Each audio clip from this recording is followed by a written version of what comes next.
Back to my channel. তো আজকে হচ্ছে আমার দাদার বার্থডে, তো শর্টসের মাধ্যমে শেয়ার করবো যে কী কী করছি। তো দাদার বার্থডেতে আমি ভেবেছি দাদাকে একটুখানি পায়েস বানিয়ে আর কেক এনে সারপ্রাইজ দেবো। মাকে বলেছিলাম, তো মা বললো যে ডিনারটাই প্ল্যান করি। মা ডিনার প্ল্যান করে দাদাকে নিমন্ত্রণ করার জন্য ফোন করে, বাট দাদা এখন স্কুলে আছে, মানে কাজে গেছে।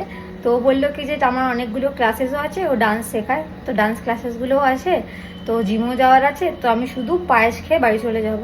অনেকবার বললাম মেবি দাদার বৌদিরও কোনো প্ল্যান থাকতে পারে, আই ডোন্ট নো। যাই হোক, তো এখন হচ্ছে পায়েসটা বানাচ্ছি, আর এখন পড়ছে বৃষ্টি, বৃষ্টিটা কমে গেলে যাবো হচ্ছে আমরা কেক আনতে। তো এখন পায়েসটা কি করে বানাচ্ছি সবটা তোমার সাথে শেয়ার করবো, পুরো ব্লগটা আমার সাথে দেখো। এটা হলো গোবিন্দভোগ চাল, এর মধ্যে আমি ঘি মাখিয়ে রেখে দিয়েছিলাম। তো এই চালটাই এবার দুধের মধ্যে দেবো, বাকিটাও আমি দিয়ে দেবো চেঁচে, কিন্তু এক হাতে ফোন ইউজ করছি তো দেখাতে পারছি না। সব চালটাই এর মধ্যে দিয়ে দিয়েছি, এই যে। এবার চালগুলো নাড়তে হবে, না ওদের ভেতরে ডেলা বেরিয়ে যাবে। এখানে আমি নিয়ে নিয়েছি গুড়, যেটাকে আমি গ্রেড করে নিয়েছি। আমি পুরো পায়েসটাই গুড় দিয়ে করব, তোমরা চাইলে একটুখানি চিনিও অ্যাড করতে পারো। তো এখন এই গুড়টাকে পায়েসের মধ্যে দিয়ে দেবো। পায়েসটা পুরোপুরি হয়ে গেছে, যতটা আমি ঘন চাই ততটা আমি করে নিয়েছি। তোমরা যেরকম ঘন চাও অমনি করে নিতে পারো, দেখতেই পাচ্ছ।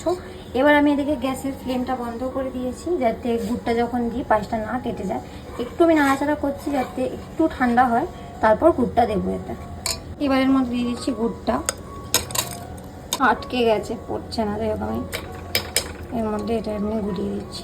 গুড়টা দিয়ে দিয়েছি, এবার এর মধ্যে দিয়ে দেবো একটুখানি কাজু আর কিশমিশ। আমার কাছে এটুকুনি অ্যাভেলেবেল ছিল, তোমরা চাইলে একটু বেশি দিতে পারো। এখন আমি পুচকু আর তন্ময়দা যাচ্ছি সারাপল্লী মেয়ামরেতে কেক কিনতে। এটা তো এইটা, থ্যাংক ইউ। চলো, আমাদের কেক কেনা হয়ে গেছে, এবার আমরা বাড়ির দিকে যাচ্ছি। পুচকু দুটো পেস্ট্রি কিনেছে, আর কি কেক কিনলাম সেটা বাড়ির দিকে দেখাচ্ছি।